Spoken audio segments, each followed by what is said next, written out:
boa tarde, boa noite, bom dia, qualquer horário que você esteja assistindo essa aula. Eu sou o professor Buraslan. O tema da aula de hoje, gente, é a continuação da economia cafeeira quando se trata das zonas de produção do café, beleza?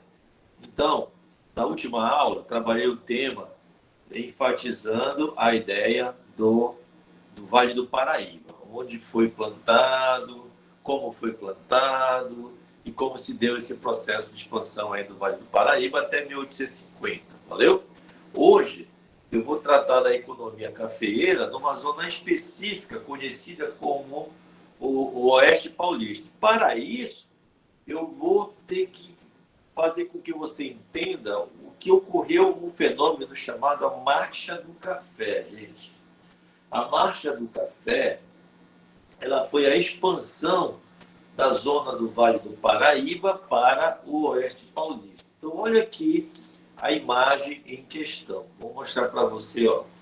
No início do século XIX, nós tivemos essa área de plantio de café aqui, tá? Vamos dizer assim, em rosa, né? Até, vamos dizer assim, aqui no Rio de Janeiro, né?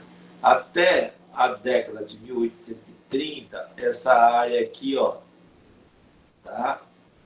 Que é a área um pouquinho mais amarela do Rio de Janeiro, pegando uma pontinha de São Paulo.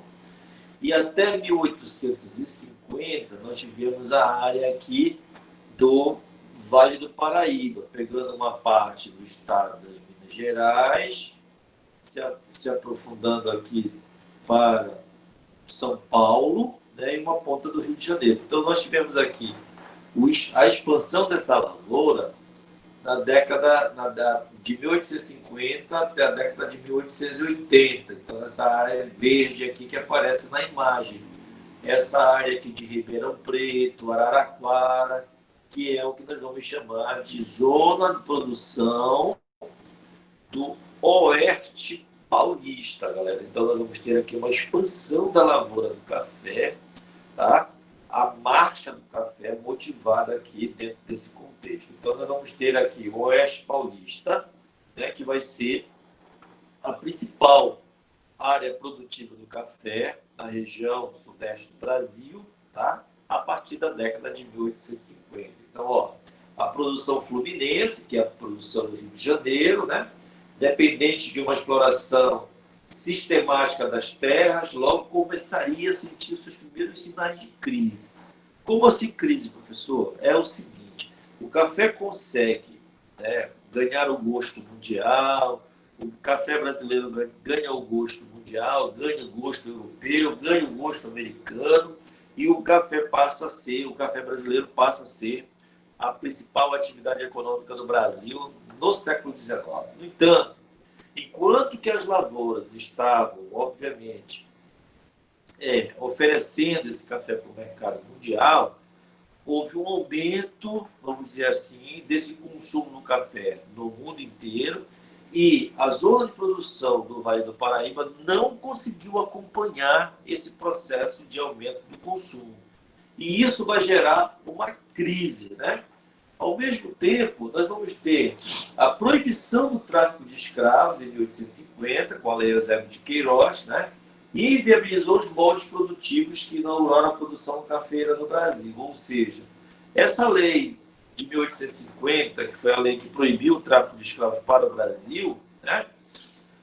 Provocou aí uma crise no setor produtivo, uma vez que vai faltar mão de obra escrava, e os barões do café eram aqueles barões que ainda não tinham investido no processo de substituição dessa mão de obra.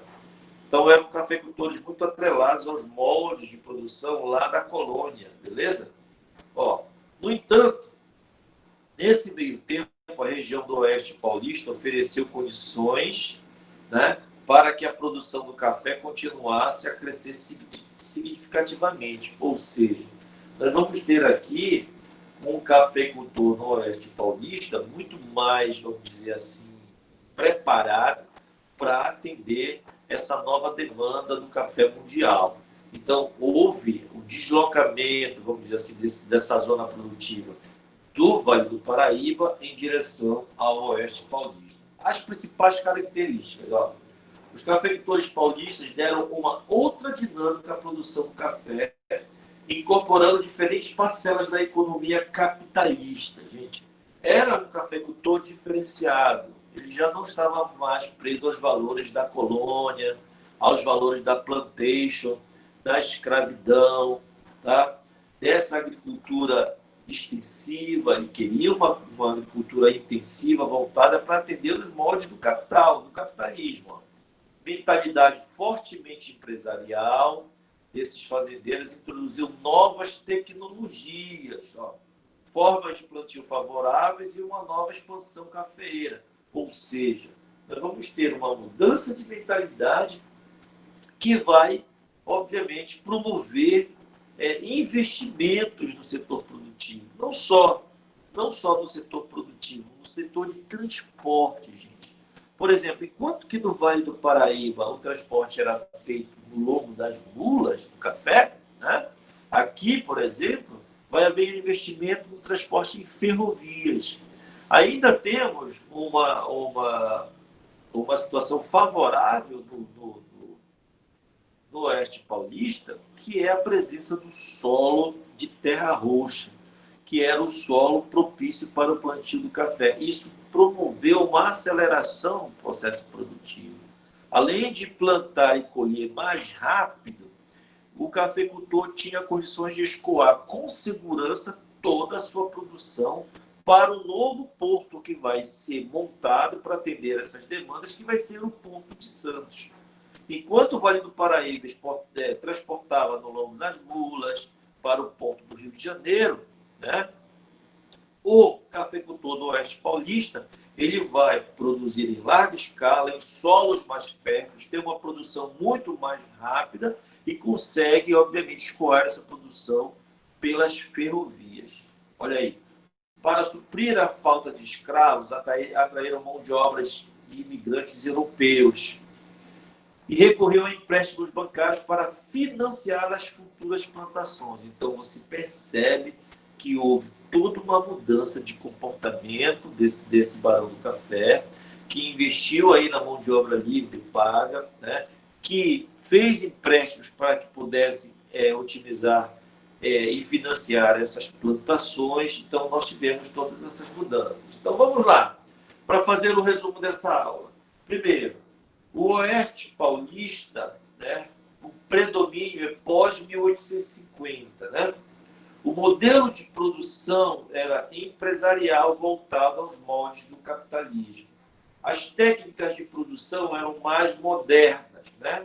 Eles eram republicanos e abolicionistas. Obviamente, contavam aí com a mão de obra imigrante europeia, inicialmente, depois a japonesa, livre e paga, sabendo que a escravidão estava fadada a desaparecer no Brasil. Então, nós vamos ter a implementação de ferrovias, maior produtividade e maior qualidade desse café, e, como eu já disse, a mão de obra assalariada de imigrantes europeus na sua primeira fase.